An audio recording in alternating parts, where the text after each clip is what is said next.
C'est à Vielle-Saint-Giron, dans le sud-ouest de la France, qu'est implanté DRT, l'un des principaux fabricants mondiaux de composants issus du pain. Depuis 1932, l'activité de l'entreprise repose sur une chimie durable, n'utilisant que des sous-produits végétaux comme matière première.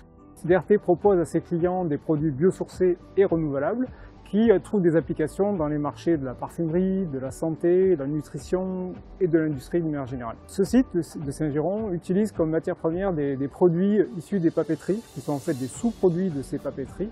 Avant de s'associer à Engie, le site était alimenté en partie par du gaz naturel et en partie par la biomasse issue des activités de DRT.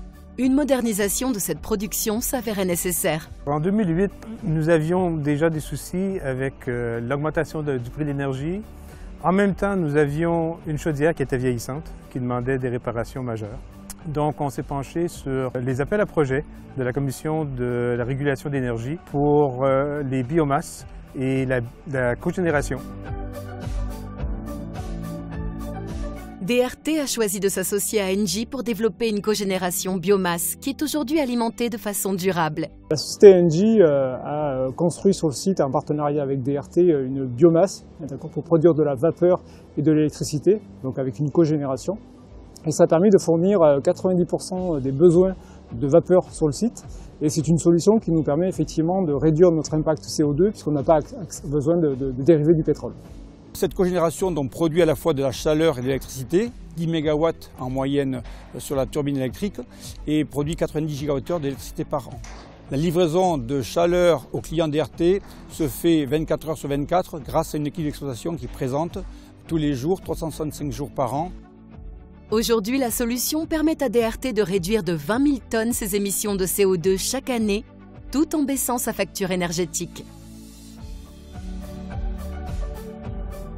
Sur site, Engie dispose d'une équipe de 18 personnes qui exploitent et entretiennent l'unité de production.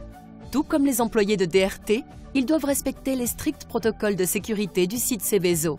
Un site Seveso est une réglementation qui s'applique aux installations classées pour la protection de l'environnement et qui impose au quotidien de s'assurer qu'on respecte des règles, qu'on analyse effectivement les problématiques de sécurité. Le premier défi d'un site Seveso est la culture de la sécurité. Très tôt, nous avons intégré cette culture puisque nous sommes certifiés MASE comme notre client. Deuxième défi, ça a été de gérer la logistique camion sur ce site puisque le projet biomasse apportait 25 camions par jour en plus. Donc nous avons créé un centre de logistique spécial.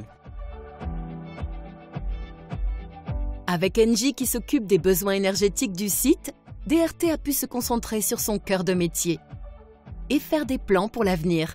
Des projets qui pourraient voir un partenariat renforcé avec Engie. Le groupe Firmenich, auquel fait partie DRT, a des objectifs ambitieux de réduction de l'impact CO2 de 50% d'ici 2025. Engie nous apporte leur expérience au niveau de la cogénération biomasse et ça nous apporte un avantage compétitif, surtout dans cette économie où les prix explosent. En plus de la cogénération avec la biomasse aujourd'hui, on regarde à développer nos énergies renouvelables, d'autres projets comme l'hydrogène vert, l'installation de cellules photovoltaïques ou tout autre projet qui pourrait satisfaire nos objectifs environnementaux. Nous envisageons d'autres projets avec ce client DRT. L'extension de notre savoir-faire pour d'autres fluides tels que l'air comprimé qui est déjà en cours ou l'hydrogène et bien sûr faire ce type de projet sur d'autres sites industriels du groupe DRT Firmenich.